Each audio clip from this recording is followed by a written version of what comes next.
कत्र कत्र कर जमाच करते miss हवाल. I think the only medium through I communicated with my customers.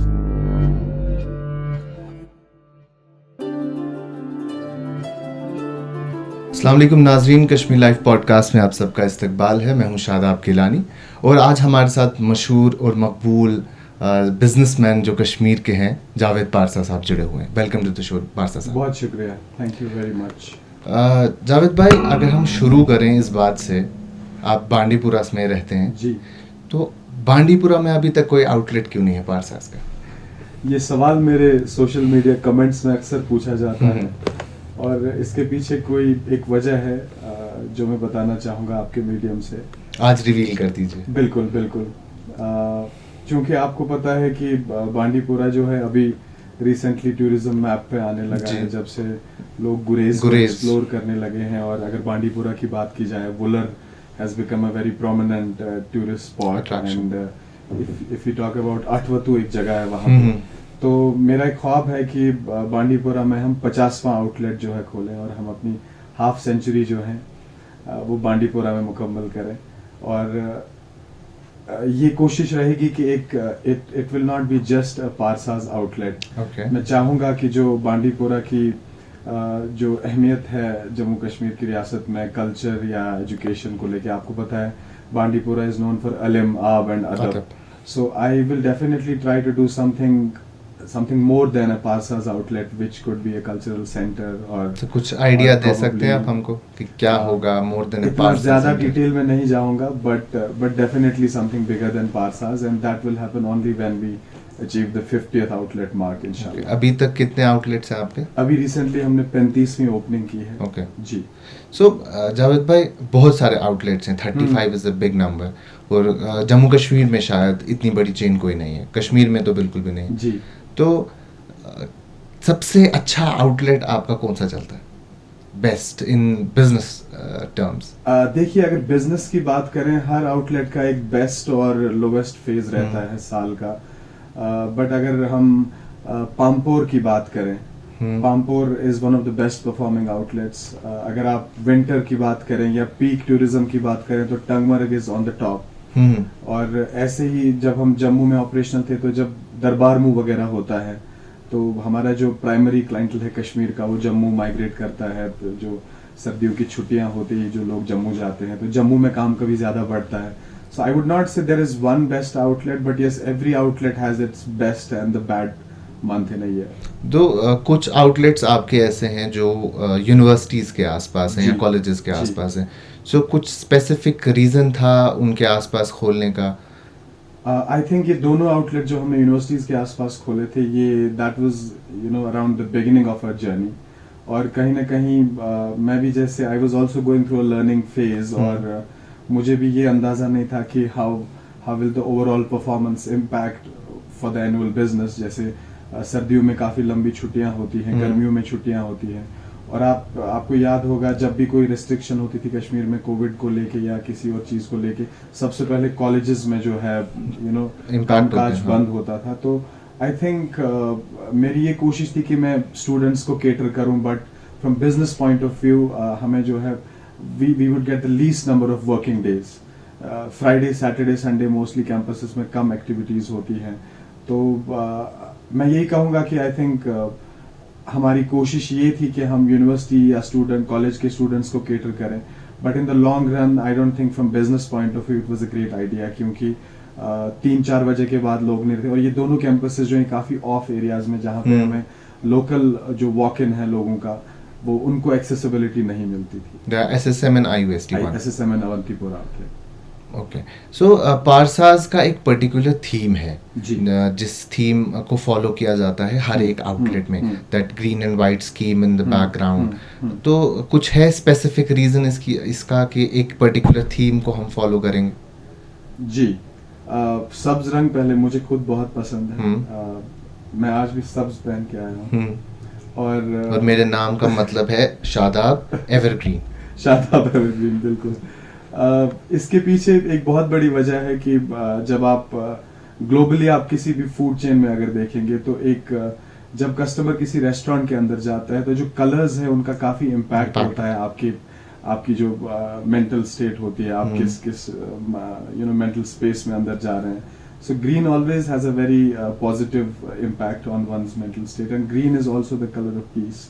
I think those are the two most important reasons. If you look at a lot of global brands like Starbucks, काफी जो international brands हैं, They follow this scheme. उन्होंने सब्ज रंग का जो काफी इस्तेमाल किया है. And definitely I also did my part of research, and और मैंने भी ये देखा कि किस रंग का जो है ज़्यादा इस्तेमाल होता है.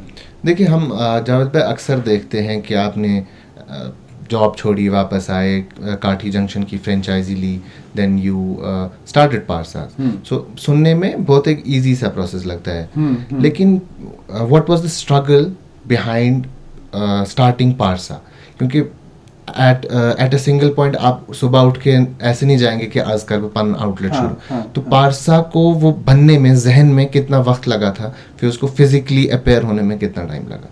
देखिए, पारसाज जो है नाम मेरे जहन में कभी नहीं था. Okay. मैं हॉस्पिटैलिटी में आने से पहले चाहता था कि because I had come from human resource background.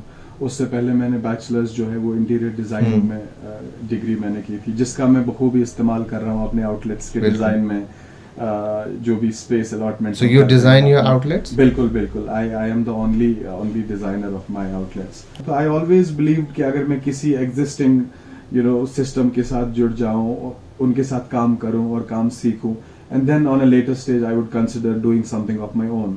तो मैं अभी भी मानता हूं कि मेरी जो भी नशोनुमा हुई है इस बिजनेस की, जो भी मैंने सीखा है, वो मैंने काठी जंक्शन के साथ काम करते हुए सीखा है. और कहीं ना कहीं उस काम में जो मुझे गलतियां लगी वो मैंने अपने काम में नहीं की. तो पारसाज रातों रात तो डेफिनेटली नहीं हुआ, बट नाम जो पारसाज है ये बिल्कुल एक प्रॉपर थॉट प्रोसेस के थ्रू. मेरे पास काफी ज्यादा नाम भी थे अपने ब्रांड को लेके. तो दुनिया में इतना बिजनेस बढ़ रहा है, आप गूगल पे कोई भी इंग्लिश वर्ड डाल दीजिए, उस नाम का कोई ना कोई बिजनेस होगा. And it got very frustrating at a point कि जहाँ पे मैंने ये सोचा कि क्यों ना मैं अपने ही नाम को और मकबूल करूं. क्योंकि अगर आप देखेंगे हमारी कंपनी पहले से पारसा फूड्स थी, which was running the brand काठी जंक्शन अक्रॉस JNK, और हमने सोचा कि चलो अपना ही नाम रोशन करते हैं, अपने ही नाम का ब्रांड बनाते हैं. And then I had examples like Haldiram's and all, Nizam's and lot of legacy brands जो फैमिलीज के जो हैं उनके नाम के साथ जुड़े हुए हैं. सो जब आप कश्मीर वापस आए तो आपने फूड बिजनेस क्यों चूज किया over anything else? There are 100 other options in Kashmir, या कहीं पे भी आप अगर आपको बिजनेस ही करना था, so why not something else? Why food business? I would say I always wanted to do something more than food.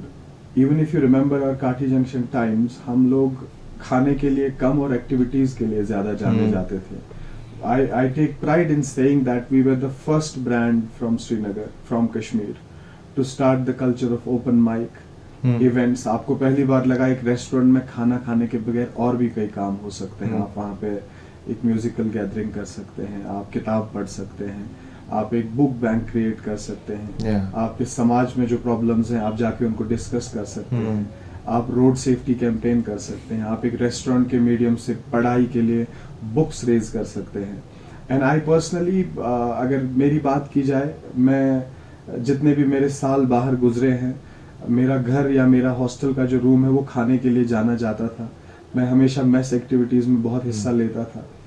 बचपन से लेके अभी तक कम्युनिटी मील्स, आप ये कह सकते हैं कि अगर किसी हमारे मोहल्ले में कहीं कोई किसी का इंतकाल हो जाता था, तो मैं हमेशा, जो हमारी कमेटी होती है जो फिर खाना महल कमेटी, तो मुझे हमेशा ये कम्युनिटी मील्स वगैरह में काफ़ी दिलचस्पी थी. And I think I found myself fit for this role. और मुझे लोगों से बातें करना अच्छा लगता है. देखिए, अगर आप रेस्टोरेंट जाते हैं तो काफ़ी ज़्यादा चांस है कि आपको, जब तक आपका ऑर्डर तैयार होता है, आप बैठते हैं, आपको ओनर के साथ बात करने का चांस मिलता है, ओनर को कस्टमर्स के साथ इंटरेक्ट करने का चांस मिलता है, जो बाकी बिजनेसेस में मुझे लगता है बहुत कम है. तो शुराना पानती? बिल्कुल. तो कभी आपने ट्राई किया है किसी आउटलेट में मतलब ऑर्डर प्रिपेयर करना? अगर आपका शवरमा, अगर आपने पारसाज में खाया होगा तवा शवरमा, मैंने आज तक ये बात कभी पहले नहीं की है. वो मेरी अपनी रेसिपी है. ओके. वो जगह नहीं थी जहां मैं शवरमा के लिए एक सेपरेट मशीन या उसके लिए ग्रिल तैयार करूं. तो मैंने एक अपनी चीज लॉन्च की, तवा शवरमा, और तकरीबन 90% ऑफ द आउटलेट्स पे मैं खुद गया और मैंने जो अपने शेफ्स हैं उनको खुद ट्रेन किया. Okay, you have trained them. This is the only thing जो आप बनाते हैं, और कोई रेसिपी भी? नहीं, मुझे तकरीबन जो है अपने सारे खानों की रेसिपीज पता है, बट ये एक चीज है जो मैंने जो मुझसे ओरिजिनेट हुई, जो मैंने इनिशिएट किया अपने सो menu में। जैसे अब एक ब्रांड है, जी अब जिस हिसाब से आपका ब्रांड चल रहा है तकरीबन 30-35 आउटलेट्स हैं, सो एक स्टैंडर्ड मेंटेन करना पड़ता है। सो आप अपने स्टाफ को कैसे हायर करते हैं, क्या प्रोसेस रहता है हायरिंग में? शेफ्स, क्योंकि शेफ है अच्छा है तो आउटलेट बिल्कुल, चलेगा, बाकी बिल्कुल, सब चीज़ें सेकेंडरी है। सो वो प्रोसेस कैसा है आपका? देखिए यही जो हिस्सा है हमारे काम का सबसे ज़रूरी है, और अगर आप किसी भी रेस्टोरेंट की सक्सेस या फेलियर जो है उसके पीछे प्राइमरीली उसका खाना होता है। I am sure hygiene, ambience, music, location, parking, all these things also have a very important role to play. But primarily आप अस्पताल आप जाएंगे तो आप इलाज देखेंगे, और पार्किंग है या नहीं है that will be least of your concerns अगर अच्छा डॉक्टर है।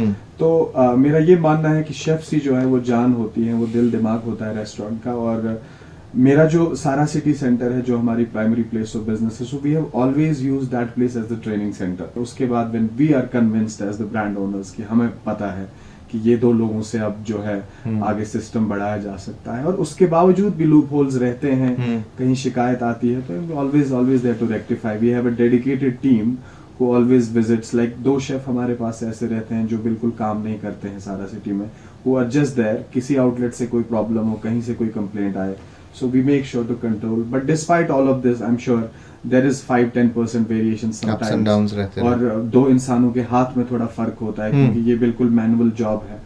तो बट हमारी यही कोशिश रहती है कि हम एक प्रॉपर प्रोसीजर और ट्रेनिंग के थ्रू जो है अपना कारवान आगे बढ़ाएं। सो 35 आउटलेट्स में कौन सी जगह पे, क्योंकि आप जम्मू में भी हैं, कश्मीर में भी हैं, इवन करगिल में भी हैं, सो कौन सी जगह पे सबसे मुश्किल था एक आउटलेट बनाना? मुझे पर्सनली लगता है कि हमने जो करगिल में आउटलेट बनाया है, ज्योग्राफिकली करगिल थोड़ी मुश्किल जगह है। आपके पास मार्केट जो है वो 5 महीने खुला रहता है। ये जो सड़क है श्रीनगर से करगिल की, चीज़ें अरेंज करने में काफ़ी वक्त लगता है, और मुझे पर्सनली वो काफ़ी चैलेंजिंग लगा था, क्योंकि हम पहली बार किसी ऐसे शहर में जा रहे थे जहाँ पे लोकल खाने का बहुत कल्चर था। And I think Kargil is one of my most favourite, and it was one of the most challenging. So जब आप जम्मू कश्मीर से बाहर गए पर्टिकुलरली, वहाँ की ऑडियंस को केटर करने के लिए क्या स्ट्रैटेजी थी? क्योंकि सिर्फ आप कश्मीरियों पे डिपेंड नहीं रह सकते हैं जब आप बैंगलोर, पुणे या दिल्ली जैसी बड़ी सिटीज़ में जाएंगे। सो क्या प्लान थे कि किस तरीके से केटर करना है? देखिए, the moment we stepped out of valley for the first time, हमने जब दिल्ली में आउटलेट खोला तो हमें ये लगा कि पहले तो हमसे लोगों ने पूछा कि you claim to be largest food chain of Kashmir and what is Kashmiri about it. तो वहां पे एक काफी बड़ा चैलेंज था, जहां हमने सोचा कि हम बिना वाजवान के जो हैं कश्मीर के बाहर अधूरे हैं। और हमने दिल्ली से शुरू किया, हमने वेंडर्स के साथ कोलैबोरेट करके वाजवान बेचना शुरू किया, and then it was followed by pandemic. But from Bangalore outlet we have primarily started wazwan as the core part of our menu. और बाहर हम जो है ज्यादा फोकस वाजवान पे करते हैं, क्योंकि अगर हम रोल्स बिरयानी की बात करें तो वहाँ हर गली कूचे में आपको हमारा खाना मिलेगा, और शायद हमसे बेहतर भी होगा, शायद हमसे सस्ता भी होगा। बट हमारी जो यूएसपी है बाहर वो वाजवान है, and I take pride in saying that we have been very successful in doing it. और हम कश्मीर को बखूबी बाहर रिप्रेजेंट करते हैं, और कश्मीरी खाना जो है लोगों तक पहुंचा रहे हैं अल्हम्दुलिल्लाह। आपने इस सब में एक बात कही कि हमारे यहाँ बुक बैंक है, सो दिस वाज समथिंग न्यू, एक नया कंसेप्ट आया था। लोग अक्सर किताबें रखते हैं, 5-10 किताबें होती है, वो शो केस करने के लिए होती है। सो आपने जब बुक बैंक बनाया, सो क्या थॉट प्रोसेस था कि बुक बैंक होगा, लोग आएंगे, वो किताब पढ़ेंगे, एक वो सोशल एटमॉस्फेयर क्रिएट करने की वो एक स्पेस बनाई थी आपने कि बातचीत करने का प्लेटफॉर्म मिलेगा, और क्या क्या चीज़ें इन्वॉल्व थी जब आपने बुक बैंक वाला कल्चर लाया? मुझे याद है इस चीज़ की शुरुआत एक सोशल मीडिया पोस्ट से हुई थी। जब काठी जंक्शन को 2 साल होने वाले थे, तो मैंने अपने कस्टमर्स से कहा कि आप एक किताब दो और मैं आपको एक रोल दे दूंगा। And that was a very humble effort to revive the book reading culture. और उससे बड़ा ये रीज़न था कि हम कोई किताब घर में पढ़ते हैं तो पढ़ी रहती है, धूल खा रही होती है, जाया हो जाती है। तो मेरा ये मानना था कि अगर यही किताब 10 और लोगों तक पहुंच जाए, ये एक सदके का काम है, एक सवाब का भी काम है। और अगर ये मेरी रेस्टोरेंट के थ्रू होगा, obviously it will increase the footfall of my outlets also. I won't shy away from saying the fact that it has played a very important role in promoting my business also. और फिर वो book bank बढ़ता ही गया and अभी की अगर बात करेंगे कम से कम हमारे पास 20 से 30 हज़ार के बीच में किताबें होंगी।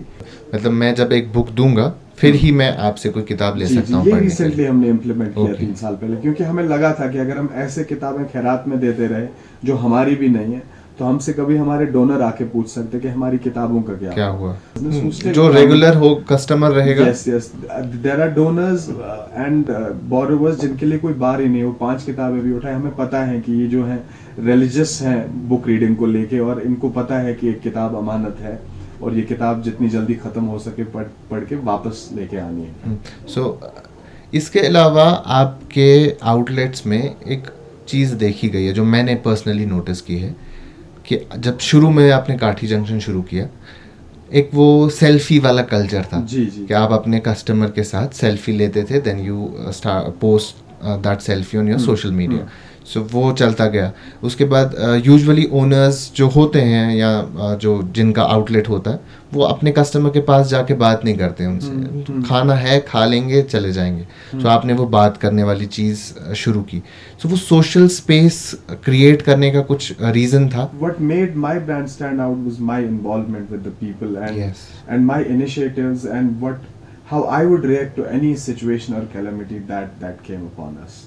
चाहे कोई भी आप बात करेंगे, मैं और मेरा स्टाफ हमेशा अपने लोगों की खिदमत में हाजिर। And about the selfies of course, I mean I started it for fun, but then when I learned that this is promoting my business, Yeah. और ये एक डिबेट बना रहा है शहर में कि कोई शख्स आया है जो हर एक के साथ सेल्फी ले रहा है। मुझ पे काफ़ी जोक्स बनते थे, मजाक उड़ाया जाता था, but I don't think initially definitely कुछ चीज़ें मुझे इम्पैक्ट करती थी, बट एक वक्त आया कि एक कश्मीर के जाने माने अखबार ने मुझ पे एक खबर लिखी, selfies at Parsa's keep the business rolling.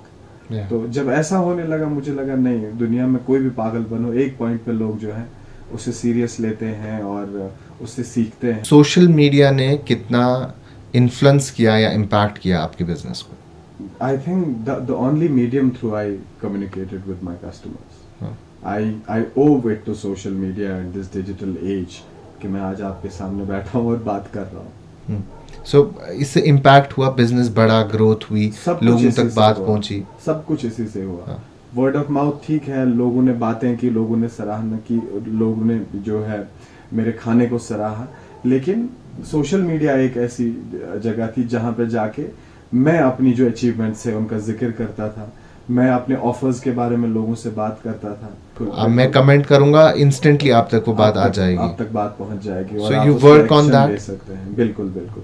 You take the feedback seriously. I take not every comment, मतलब आप कभी मेरे सोशल मीडिया पे जाके कोई भी अनाप शनाप कमेंट नहीं देख सकते हो, but not everything is meant to be taken seriously, but whenever there is dignity in the message, आप देख सकते हैं कि नहीं जेन्युइनली किसी कस्टमर को तकलीफ पहुंची है तो सबसे पहले आप माफ़ी मांगेंगे, उसके बाद तुरंत आप उस आउटलेट से कांटेक्ट करके and there is a due process. ऐसा नहीं है कि वो कमेंट्स ज़ाया हो जाते हैं, बट आई एम श्योर आपको मैं ये बखूबी मैं इस बात से वाकिफ़ हूँ कि मैं या मेरे फ्रेंचाइजी ओनर्स जो हैं, we take every positive negative comment seriously and we work on our shortcomings and we are still learning. It's a 6-year-old brand and we have a long way to go. इतना बड़ा brand create हो गया, सो failures तो of course आए होंगे जी। तो सबसे difficult time या सबसे बड़ा फेलियर जावेद पारसा की लाइफ में क्या है? देखिए, हम कश्मीरियों के फेलियर्स हमेशा सर्कमस्टेंशियल होते हैं। So I think the first setback was the Kashmir floods, because I was just setting up my restaurant, I was all set to open जब फ्लड की कॉल आई कश्मीर में, और मैं अपनी सारी जो जमा पूंजी है लगा चुका था, लगा के बैठ के इंतजार कर रहा था। आई स्टिल रिमेंबर मैंने बलून्स तक लगाए थे 6 सितंबर को, और हम तकरीबन 7, 8, 9, 10 के बीच में कोई डेट चूज करना चाहते थे, और 7 तारीख से हमने बंद किया। मुझे लगता है पहला प्राइमरी सेटबैक जो वहीं से शुरू हुआ, फिर 16 में हमें 8-9 महीने बंद रखना पड़ा, फिर 19 में हमने कम्प्लीटली जो है एक साल कोई काम नहीं किया, and then it was followed by Covid. बट अगर फेलियर्स की बात करें, मेरे लिए जो है कश्मीर जैसी जगह में काठी रोल्स को पेनिट्रेट करना मेरे लिए एक बड़ा चैलेंज था, because we are a land of rice eaters at the end of the day. आप 2 बार भी पिज्जा खाएंगे, शाम को बस खा के ही आप सोएंगे। I think that was one of the biggest challenge, and I would not call it a failure because it brought a lot of learning. और जैसे बिरयानी का जो कल्चर कश्मीर में कई सालों से आपने पनपते देखा है कि एक लाल रंग का जो चावल है उसको चिकन के साथ मिला के दे देते बिरयानी। और मैं बिरयानी को लेके काफ़ी स्ट्रिक्ट था क्योंकि मैं खुद हैदराबाद से आया था वापस, और मैंने दुनिया की कुछ अच्छे रेस्टोरेंट्स की बिरयानी खाई हैदराबाद में जो ग्लोबली फेमस है। और Hyderabad is known for biryani, Hyderabad is the land of biryani. तो मैं इस चीज़ को लेके काफ़ी स्ट्रिक्ट था, और जब मैंने बिरयानी शुरू की तो लोग मुझे तारी कहते थे, कोई कहता था बॉइल्ड चिकन आपने राइस में मिला के दिया है, क्या चीज़ है। बट इस भीड़ में एक खरीदार मेरा दिन में कभी आता था जो कहता आज हैदराबाद की याद आ गई, कोई खरीदार कहता था आज पुरानी दिल्ली की याद आ गई। तो वो चीज़ें काफ़ी एनकरेजिंग थी, और मुझे लगता है वक्त के साथ साथ हमारी जो प्लेट काउंट है बिरयानी का वो बढ़ता गया। और एंड आज भी मुझे कोई कहता है कि नहीं कश्मीर में सिर्फ आप बिरयानी बेचते हो। So you mentioned Hyderabad few times. So Hyderabad का टाइम कैसा था आपकी लाइफ में? आपने वहाँ से पढ़ाई की, उसी जगह में नौकरी भी की है जी। सो वो टाइम था कैसा? हम ये नहीं पूछेंगे कि पढ़ाई कैसी की, क्या की, लेकिन वो टाइम कैसा था? क्योंकि एक कश्मीरी के लिए कश्मीर से बाहर डिफरेंट माहौल होता है ऑल टुगेदर। हैदराबाद तो टोटली डिफरेंट है। सो कैसा टाइम पीरियड था? कितने साल रहे वहाँ? मैं हमेशा ये कहता हूँ कि हैदराबाद वो शहर है जिसने एक I would say it changed me from a reckless boy who had no idea what to do with his life to a man who was focused and who knew. So boy से man का transformation Hyderabad में हुआ। वो हैदराबाद में हुआ, जो फिर अपने आप से वाकिफ होने लगा, अपने जो हुनर हैं, अपनी सलाहियतें उनसे वाकिफ होने लगा। जब मैंने अमेज़ॉन में काम करना शुरू किया मुझे लगा नहीं कुछ चीज़ें हैं जो मैं शायद बेहतर कर सकता हूँ। और हैदराबाद का जो यूनिवर्सिटी का सफ़र था, I would like to tell you I was the first Kashmiri to be elected in the Indian Central University Union. General secretary का पोस्ट मैंने अच्छे से निभाया, और अच्छे से जो है अपने वोट्स लेते हुए जो मैंने वादे किए थे वो बखूबी निभाने की। क्या वादे थे आपके? खटमल दूर करूंगा। हाँ, काफ़ी वादे थे यूनिवर्सिटी को लेके, क्योंकि एक ऐसी यूनिवर्सिटी जहाँ पे उर्दू जुबान को प्रमोट करने के लिए जो है मौलाना आज़ाद यूनिवर्सिटी। बट मेरा ज़ाती ये मानना था कि उर्दू के साथ साथ लोगों को इंटरनेशनल मार्केट में जॉब्स लेने जब जाने की ज़रूरत महसूस होती है तो मुझे लगता है वहाँ पे आपकी जो लैंग्वेज हैं वो एक से ज़्यादा होनी चाहिए, और अंग्रेज़ी का बखूबी जो इस्तेमाल होता है बाहर की दुनिया में। तो मेरी कुछ ऐसे बड़ी कोई जंग नहीं थी, पहली स्टूडेंट यूनियन थी। मैं लाइब्रेरी की टाइमिंग से लेके जो हमारी फीमेल स्टूडेंट्स थी उनकी लाइब्रेरी टाइमिंग्स बढ़ाने से लेके अंग्रेज़ी पे ज़्यादा फोकस देने की बात अगर हो, प्लेसमेंट्स की अगर बात हो, तो मेरे यही सारे basic female students are impress नहीं वो एक इम्पार्शियलिटी थी आई वुड से। हम लोग लड़के रात भर लाइब्रेरीज में बैठते थे, और कुछ ऐसी चीज़ें थी जिन पे जो मेरा कोर था, जो मेरे जो मैनिफेस्टो है उसका हिस्सा था, क्योंकि मेरा फिर कुछ वक्त बाद यूनिवर्सिटी से निकलना था। But I am still happy that I was the part of the founding students union, और हमें अभी याद किया जाता है वहाँ का। अक्सर इंटरव्यूज में अक्सर अपनी पोस्ट में जिक्र करते हैं कि मैं अमेज़ॉन में काम करता था। एग्जैक्टली क्या काम था, रोल क्या था? मैं अमेज़ॉन में एक हमारा प्रोसेस होता था फुलफिलमेंट बाय अमेज़ॉन। आपको जब ऑर्डर्स आते हैं तो इट्स अमेज़ॉन। जो वो फुलफिलमेंट बाय अमेज़ॉन टीम थी, जो ग्लोबल टीम थी before Amazon India came into existence, उसमें एक प्रोसेस था lateral recruitment coordination. So it was part of my, because I had done masters in human resource, this MBA HR. So मैं वो lateral recruitments वगैरह देखता था। And was the package good enough? Yes it was good enough to lead a happy normal life in a city like Hyderabad, but घर आने का शौक हमेशा था। ये अक्सर जावेद भाई ऐसा क्यों होता है?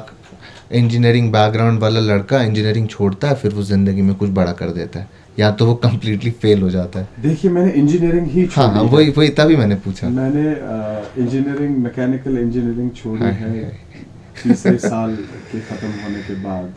उसके बाद मैंने बैचलर्स जो है डिज़ाइन में किया। बट मैं सच कहूँगा आपसे, मुझे नहीं पता बाकी लोगों की क्या कहानियाँ हैं। जब तक मैं हैदराबाद पहुँचा मैंने MBA भी ख़त्म कर लिया, मुझे कोई आइडिया नहीं था। मैं सिर्फ आसान पढ़ाई चुनता था अपने लिए, जो चीज़ मुझे इजी लगती थी आगे बढ़ने में मैं वही। Engineering was difficult for you? Engineering बहुत मुश्किल थी, और इंजीनियरिंग में कुछ ऐसा मोटिवेटिंग नहीं था मेरे लिए जो मुझे लगता था मैं ज़िंदगी भर कर सकता हूँ।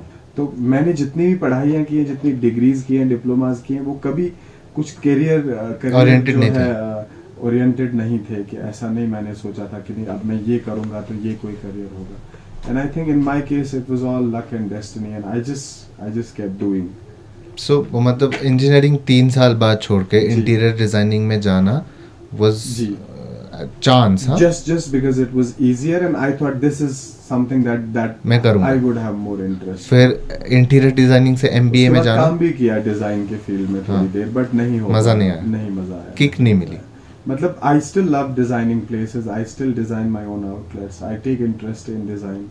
मैं सोशल मीडिया पे भी काफ़ी डिज़ाइनर्स के साथ कम्युनिकेट करता हूँ, काफ़ी लोगों को फॉलो करता हूँ। मेरा अच्छा शौक है डिज़ाइन में, but I don't think it was something that I would do for the rest of life, and I would want to, जिससे मैं अपना पेट पालूं बेसिकली। कोई कोर्स किया आपने होटल मैनेजमेंट ऑफ नहीं। Food technology related? Hotel, although I have participated in a lot of conferences after I came into this trade, but there is nothing. मैंने आपके एक इंटरव्यू में सुना था, अगर जावेद पारसाज को ओनर नहीं होता तो वो एक मिस्त्री होता।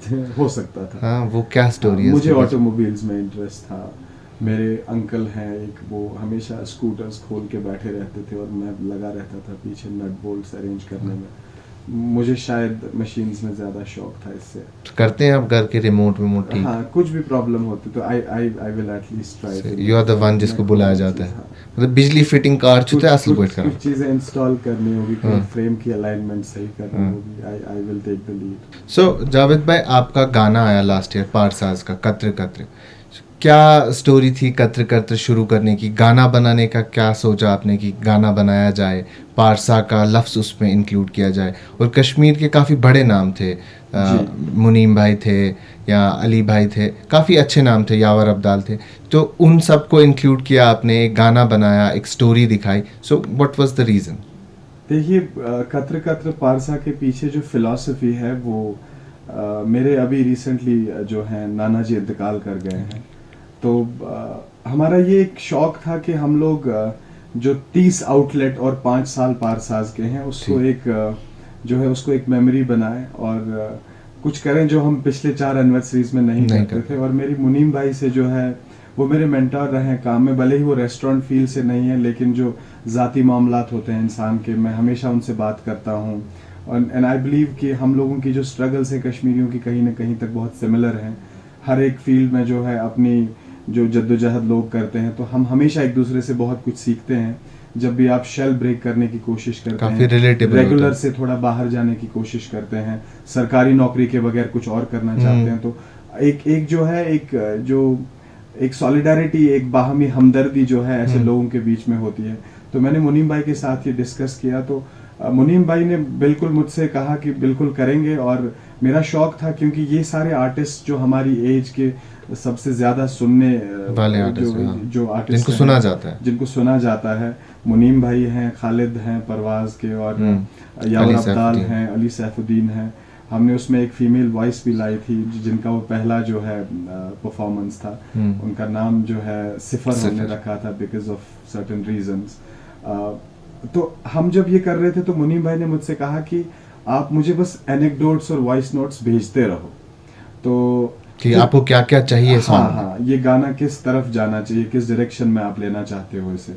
तो मैंने कहा कि, और मुनीम भाई ने कहा कि क्या आपका कोई स्लोगन है, आपका नारा है कोई पारसा, जैसे हर कंपनी का अपना कुछ होता है, हर बिजनेस का होता है।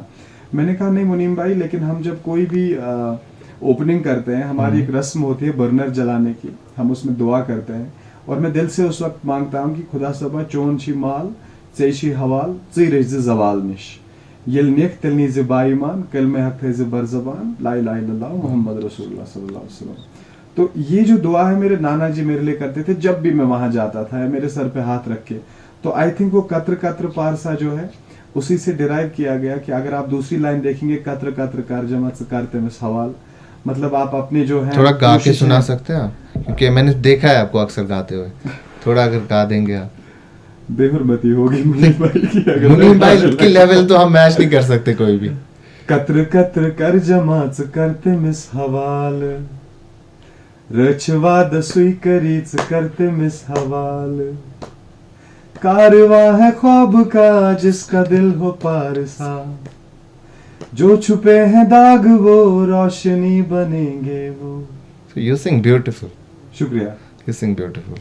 तो मुनीम भाई ने कहा कि ये जो है गाना इसी डायरेक्शन में लिया जाए, क्योंकि हम इसमें ब्रदरहुड यूनिटी की बात कर रहे थे, और ये इन लोगों को जोड़ना जो था, ये भी एक जो इसके पीछे एक रीजन ये थी कि ये एक ब्रदरहुड कम्युनिटी बिल्डिंग की मैसेज होगी, सारे आर्टिस्ट को एक प्लेटफॉर्म के लाके किसी और कॉज। तो मेरे लिए वो गाना प्राइमरीली पारसाज का गाना नहीं है। Everybody who has gone through their share of struggles. अगर आप आगे जाके खालिद भाई की लाइन देखेंगे, 1000 बार जलने पे मिली है रोशनी तुझको, करे क्यों गैर अब ये तय कि कितना जगमगाना है। तो ये पूरा गाना जो है, ये मुझे लगता है कि आप किसी से भी बात करेंगे, जिन्होंने भी मुझसे इस बारे में बात की है और जो हमने फीडबैक रिसीव किया अपनी चैनल्स के थ्रू, तो लोग कहते हैं कि हर कोई इससे कहीं ना कहीं किसी स्टेज पे रिलेट करता है। तो एक रिलेटेबल स्टोरी बन गई। Yes, and definitely we wanted an anthem for Parsa's, जिसमें हमारे फेवरेट सिंगर्स, हमारे अपने Kashmiri singers. So you just mention it's been a year कि इस गाने को एक साल आज ही लास्ट ईयर इसी दिन ये जो गाना है रिलीज हुआ। तो इतने सारे आर्टिस्ट जो आपने लाए,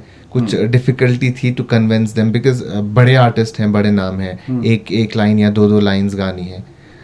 मैं बहुत खुशनसीब महसूस करता हूँ कि मैं इस शहर का एक वक्त का एक फेवरेट चाइल्ड रहा हूँ, और हर आर्टिस्ट जो है कहीं ना कहीं लाइफ ने हमें मिला दिया थ्रू। और अगेन जो मेरा मकसद था कम्युनिटीज बनाने का, कभी अली भाई मेरी दुकान पे आए किसी और इवेंट के सिलसिले में, कभी मुनीम भाई ने सरीरे खमा का वर्कशॉप किया, कभी यावर साहब से किसी इवेंट में मुलाकात होगी, कभी खालिद भाई।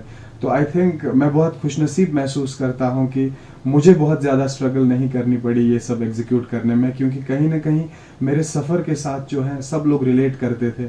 और जब मुनीम भाई ने अप्रोच किया इन लोगों को इस गाने के लिए, तो आई मीन मेरे लिए बहुत बड़ी इज्जत अफजाई की बात है, and I will still find it the biggest token of love and appreciation I have received from my. ये कुछ लंबा प्रोसेस रहा, क्योंकि एक ऐसा गाना बनाना था जो जिससे सब रिलेट भी कर पाए। ये काफी लंबा रहा डेफिनेटली। और ये लोग सब बिखरे हुए थे काफी शहरों में, तो मुनीम भाई को काफी एफर्ट लगाना पड़ा। और इसके शूट से लेके एग्जीक्यूशन तक काफी ज्यादा काम था।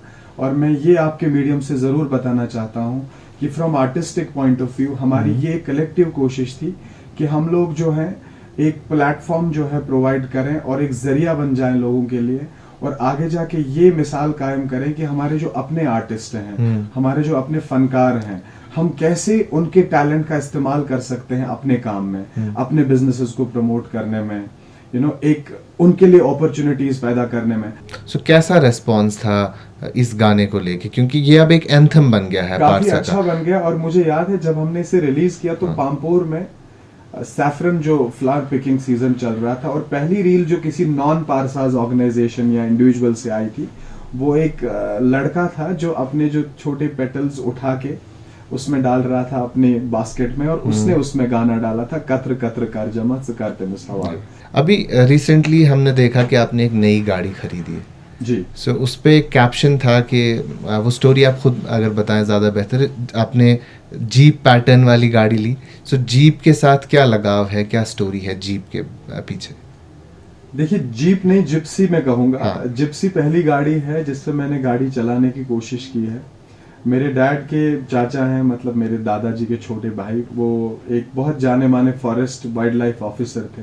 अच्छा। और उनके डिपार्टमेंट में हमेशा यही गाड़ियां होती, तो मुझे लगता है मेरा एक वो बचपन का कनेक्शन था जीप के साथ। और मेरे वालिद साहब को जिप्सी बहुत पसंद थी, तो मुझे काफी शौक था, एंड आई थिंक आई अल्हम्दुलिल्लाह अल्लाह के फजल से so, जब हो पाया तो दैट ड्रीम रिसेंटली। और जैसे ही मैंने जिमनी की खबर सुनी, मैंने कहा नहीं अब तो पक्का खरीदना है, उसी कंपनी की। जब तक जिप्सी मार्केट से बाहर गई तब तक मेरे पास उतने पैसे थे नहीं, थोड़ा देर कर दी मैंने। वक्त लगता है सपने पूरे होने में, लेकिन अगर मेहनत करें तो धीरे धीरे सपने पूरे हो जाते हैं। बहुत सारे लोगों का कहना है कि जावेद पारसा के फैमिली में अच्छा खासा पैसा था, दैट्स वाई ये इतना बड़ा एम्पायर क्रिएट कर पाया।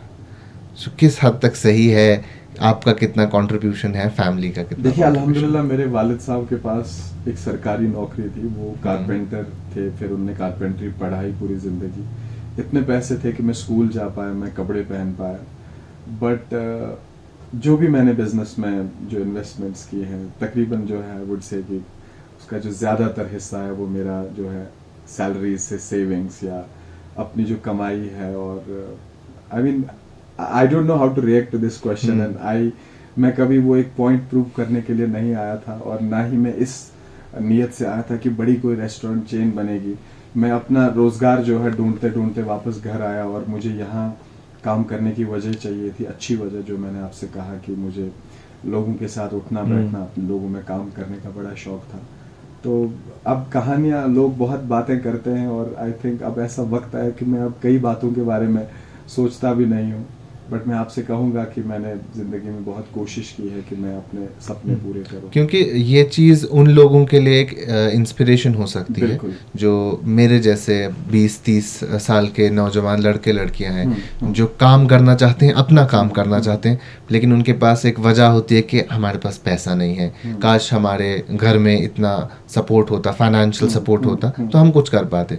लेकिन अक्सर लोग, आप जैसे लोग भी हैं इंडस्ट्री में, जो मार्केट में आए, अपनी मेहनत से कुछ बड़ा नाम क्रिएट किया। देखिए, जब इंसान किसी हद तक अपने मकसद में कामयाब रहता है तो फिर उसकी बातों पे यकीन करना थोड़ा मुश्किल हो जाता है। मैंने ये देखा है कई स्टोरीज के साथ। लेकिन मैं आपके मीडियम से ये कहना चाहूँगा कि ये ज़रूरी भी नहीं है कि हर कोई स्टोरी जो है बहुत इंस्पिरेशनल हो, हर कोई स्टोरी के पीछे बहुत बड़ी स्ट्रगल हो। मैं अपने जो नसीब है उसमें भी काफ़ी यकीन रखता हूँ। मैं बहुत ज़्यादा प्रैक्टिसिंग नहीं हूँ, लेकिन मुझे अपने ईमान पे बहुत भरोसा है। अल्लाह ताला का जो सिस्टम है रोज़गार और रिज्क चलाने का, उस पर बहुत यकीन है मुझे, और मुझे नीयत पे सबसे ज़्यादा भरोसा है। सर, दोस्त कितने हैं आपके और कितने हेल्पफुल रहे हैं आपकी इस जर्नी में? ये बहुत मुश्किल सवाल है। लेकिन दोस्त, आज हम मैं रोकना चाहूँगा आपको, आज हम अक्सर किसी को भी दोस्त कह देते हैं, लेकिन दोस्त बहुत कम होते हैं और एक जिम्मेदारी है दोस्ती। तो उस लिहाज से पूछ रहा हूँ कि कैसे दोस्त मिले हैं आपको अपनी लाइफ स्पैन में अभी तक, अपनी ज़िंदगी में? अनफॉर्चुनेटली, जैसे आपने बिल्कुल सही कहा, इस दौर में दोस्ती की डेफिनेशन इतनी डाइल्यूट हो चुकी है। Oh he is a dear friend. पता चलता है कि परसों कहीं मुलाकात हो गई थी और एक फ़ोटो ली थी साथ में, तो फ्रेंड बन या जाता। कहीं खाना वाना साथ में खा लिया, किसी शादी में मिले। बट मैं बहुत खुशनसीब महसूस करता हूँ। मैंने जो कुछ ज़िंदगी में किया है उसमें दोस्तों का काफ़ी अहम किरदार है। वो स्कूल की बात हो, वो कॉलेज की बात हो, वो अमेज़ॉन में एडजस्ट होने की बात हो, एक उर्दू मीडियम यूनिवर्सिटी से आके बहुत ज़्यादा अच्छी अंग्रेज़ी बोलनी नहीं आती थी, वहाँ की बात हो कि कितना वेलकमिंग एटमॉस्फेयर मिला। फिर इस शहर की बात हो जिसका मैं जिक्र करना चाहूँगा। The moment I landed here, अल्लाह ने पता नहीं कौन से फरिश्ते मेरी ज़िंदगी में लाए, जो लोग आज मुझे शायद मिलते भी नहीं हैं, लेकिन जब मैं उनको याद करता हूँ तो वो हाजिर हो जाते हैं। और जब उनकी ज़िंदगी में कोई सुख दुख होता है वो मुझे ज़रूर याद करते हैं, मिले। आपने फैमिली की बात की, आपके जो भाई हैं, छोटे हैं आपसे, वो भी आपके बिजनेस में कुछ टाइम पहले आए, और रिसेंटली आपने अपनी बहन को भी इन्वॉल्व किया अपने बिजनेस में। एक लड़की का फूड चेन बिजनेस में आना, और इससे पहले भी हमने देखा कि आपके आउटलेट्स में, कुछ आउटलेट्स में फीमेल स्टाफ भी है, जिसपे शायद कुछ हद तक बैकलैश भी हुआ होगा। सो क्या थेरी थी कि हम फीमेल स्टाफ को भी इनकॉर्पोरेट करें, और अभी आपने अपनी सिस्टर को लाया, तो ये एक वो family business, full flesh family business बन गया। देखिए, इस सफ़र में कुछ ऐसी चीज़ें हुई जो मैंने कभी एंटिसिपेट नहीं की थी, जो मैंने सोची नहीं थी पहले। तो मेरे पास जैसे कोई साइल आ गया, उसने कहा कि हमारी बेटी है, उसकी शादी है। तो मैंने कहा, मुझे पूरा याद है कि पहली बार हुआ कैसे था। तो मुझे लगा कि नहीं, मेरे पास और जो तरीके हैं एम्पावर करने के, और अगर इतनी अपॉर्चुनिटीज़ हैं काम की इस शहर में कि जहाँ सिर्फ लड़के काम कर रहे हैं, और अगर लड़कियों को शौक है कोई काम करने का, तो मुझे नहीं लगता कि रेस्टोरेंट एक गलत जगह है किसी लड़की के लिए काम करने की। अगर उसमें वो हुनर है, वो खलूस है, वो हॉस्पिटैलिटी का जज्बा है कि मैं किसी से सलाम दुआ में पेश आऊँ, अच्छा खाना खिलाऊँ और फिर फीडबैक भी ले लूँ, तो मैंने एक छोटी सी कोशिश की। And I honestly did not find anything very big about it, because मैं जिन शहरों से आया था, 90% काउंटर्स पे हमें, जो KFC पे आप जाओ, कहीं भी जाओ, आपको एक मुस्कुराती हुई लड़की जो है आपका वेलकम करेगी और आपको भी अच्छा लगेगा। तो मेरे लिए ये कोई मतलब बहुत ज़्यादा बड़ी बात नहीं थी, लेकिन ऑब्वियसली जिस सोसाइटी में हम रहते हैं, बिल्कुल थोड़ा सा मुश्किल था, थोड़े सवाल उठे। मैं ज़रूर बताना चाहूँगा कि कुछ खरीदार आके ऑब्जेक्ट करते थे कि ये क्यों है यहाँ, इसकी क्या ऐसी ज़रूरत है, और मैं कहता था कि ये गरीबी से यहाँ नहीं है, मजबूरी में नहीं है, और ये लड़की ने ये चुना है अपने लिए, और ये इसका पेशा है, ये प्रोफेशन है इसका, और स्किल जो है इसका इस जॉब के लिए जो है बिल्कुल फिट है। तो इसके साथ साथ हमने एक जो है ट्रेंड सेट किया कि जहाँ पॉसिबल हो वहाँ हम लोग फीमेल जो है Staff वेट्रेस रखें। या बिलिंग पे हमने लड़कियों को हायर किया। और फिर जब मेरी बहन का बैचलर्स डिग्री जैसे ही उनकी खत्म हुई तो मैंने कहा आप कुछ दिन आइए, देखिए अगर आपको काम अच्छा लगेगा तो we can consider you sending you to hospitality college और किसी भी अच्छे Okay. फूड टेक्नोलॉजी इंस्टीट्यूशन या कहीं पे। तो उनको अच्छा लगा और उन्हें अपने लिए रास्ता खुद चुना और कोई उसमें जोर जबरदस्ती नहीं थी। किताबों का बहुत जिक्र हुआ, आप खुद कितने जुड़े हुए हैं लिटरेचर से और किस किस्म का लिटरेचर पसंद है? मैं खुद पहले बहुत ज्यादा तो नहीं कहूँगा, मैंने ज्यादा किताबें नहीं पढ़ी हैं, लेकिन जितना अभी पढ़ता हूँ उससे ज्यादा पढ़ता था, क्योंकि रिसेंट जो लाइफस्टाइल काम वाम को लेके और हम आजकल ज्यादा जो है आजकल डिजिटली जो है इंफॉर्मेशन कंज्यूम करते हैं। मतलब I won't shy away from saying कि शाम को 1 घंटा तो रील्स देखने में ही कट जाता है, बट मुझे किताबें पढ़ना अच्छा लगता है। और मेरे लिए किताबें समझने से ज्यादा ये जरूरी था एक वक्त पे कि मैं अंग्रेजी बोलना बेहतर करूँ। So, तो तब मैंने रस्किन बॉन्ड बहुत पढ़ा है और मेरी एक फेवरेट किताब है फ्लेमिंगो बॉय, वो मैंने तकरीबन 3 बार पढ़ी और मैं कहीं ना कहीं किसी हद तक रिलेट करता था उस किताब के साथ। और भी आए दिन कोई नई किताब होगी मेरा इंटरेस्ट आ जाता है। अभी कल हमने एक बुक लॉन्च की, उसमें कश्मीरी शॉर्ट स्टोरीज हैं, ट्रांसलेट की गई हैं, तो अभी वो पढ़ रहा हूँ। तो मेरा खुद ताल्लुक रहा है किताबों के साथ, बट मुझे ये हमेशा पता था कि किताबें बहुत बड़ी ताकत हैं और मेरी रेस्टोरेंट चेन अगर कुछ इनिशिएट कर सकती है बुक रीडिंग कल्चर को डेवलप करने so में, वो तो लैंग्वेज भी इम्प्रूव हो गई किताबें पढ़ने से? काफी ज्यादा, काफी उर्दू शायरी से या कितना रिलेट करते हैं आप? मेरी 10वीं में 92 नंबर थे उर्दू में। हाँ, और और बाकी उर्दू सब्जेक्ट्स में 50, 55, 60, 40 अच्छा। भी थे। ठीक। और उर्दू मेरा हाँ। फेवरेट सब्जेक्ट रहा है और उर्दू शायरी से मेरी जिंदगी काफी जी। मुतासिर रही है। और मैं जितने अभी टीचर्स के साथ कनेक्टेड हूँ वो सबसे ज्यादा उर्दू के उस्ताद हैं। तो मेरा उर्दू से काफी ताल्लुक था बचपन से, और हमारी फैमिली में भी जो उर्दू टीचर काफी थे, शायरी के काफी शौकीन थे। और मेरे काम में जो इकबाल का जो शाहीन का कॉन्सेप्ट है कि आप स्टैग्नेंट नहीं हो सकते लाइफ में। अगर आप मेरा इंस्टाग्राम बायो बायो देखेंगे देखेंगे। उसमें लिखा है कि परिंदों की दुनिया का दरवेश हूँ मैं, कि शाहीन नहीं बनाता आशियाना। तो उर्दू का काफ़ी जो है इन्फ्लुएंस रहा है मेरी लाइफ में और मुझे उर्दू में बात करना बहुत पसंद है। जब हम उर्दू और उर्दू शायरी की बात करते हैं तो अक्सर हमारे जहन में सबसे पहला ख्याल आता है मोहब्बत। सो मोहब्बत को किस तरीके से देखते हैं आप? मैं ये कहूँगा कि मोहब्बत ज़िंदगी है। और अगर हमारे ईमान की बात की जाए, अल्लाह ने भी ये दुनिया जो है अपने महबूब के लिए ही बनाई है। वो खुद कहते हैं कि मैंने हुज़ूर सल्लल्लाहु अलैहि वसल्लम के लिए दुनिया बनाई। और मुझे लगता है कि हर एक चीज़ में जो है मोहब्बत पाई जाती है, और मोहब्बत के बगैर दुनिया कुछ नहीं है। चाहे काम हो, रिश्ते हों, कोई भी चीज़ हो दुनिया में, मोहब्बत के बगैर दुनिया कुछ नहीं है। I think that's what drives अस, और जिसके भूखे दुनिया में सब लोग हैं, और मोहब्बत ही सब कुछ है। सबसे ज़्यादा मोहब्बत जावेद पारसा किससे करता है? हर इंसान से जो मोहब्बत है उसका तरीका अलग है। पहले तो हम अपने परवरदिगार से बहुत मोहब्बत करते हैं, और हम वो एक ग्रेटिट्यूड में पूरी ज़िंदगी गुजारते हैं कि हमें ज़िंदगी मिली, 2 आँखें मिली, हाथ मिले, दिमाग मिला, ज़ुबान मिली। और उसके बाद अगर आप मुझसे पूछेंगे तो मेरा जो है अपने ग्रैंड पेरेंट्स के साथ जो ताल्लुक़ रहा है वो काफ़ी बेलौस रहा है, और वो मोहब्बत भी उतनी ही बेलौस थी। क्योंकि मैं ये मानता हूँ कि ये एक ऐसा रिश्ता होता है कि आप देखिए, अगर आपके दादाजी आप पे बहुत ध्यान नहीं देंगे तो आई डोंट थिंक कि आप शिकायत करेंगे, क्योंकि उनके और भी पोतियां होती हैं। और अगर वो कनेक्ट आप बना पाते हैं किसी इंसान, किसी शख्स के साथ, कि आप वो इंसान हैं कि वो मरने से पहले ज़रूर मिलना चाहते हैं, देखना चाहते हैं, तो आई थिंक वो मोहब्बत मेरे लिए बहुत बहुत स्पेशल है।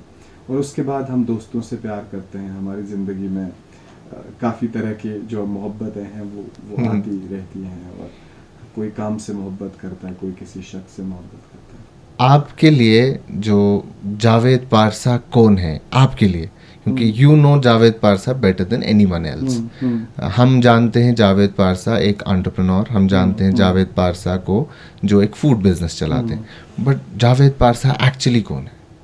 ये एक बहुत बहुत ही छोटा अदना सा मामूली इंसान है जो मुझे लगता है 24 में से 20 घंटे इस्तराब में रहता है, और इस कश्मकश में रहता है कि कैसे एक दिन का जो है फ़ायदा उठाया जाए, कैसे जो ज़िंदगी अल्लाह ताला ने दी है उसका फ़ायदा उठाया जाए, अपना भी, अपने लिए भी और बाकियों के लिए भी।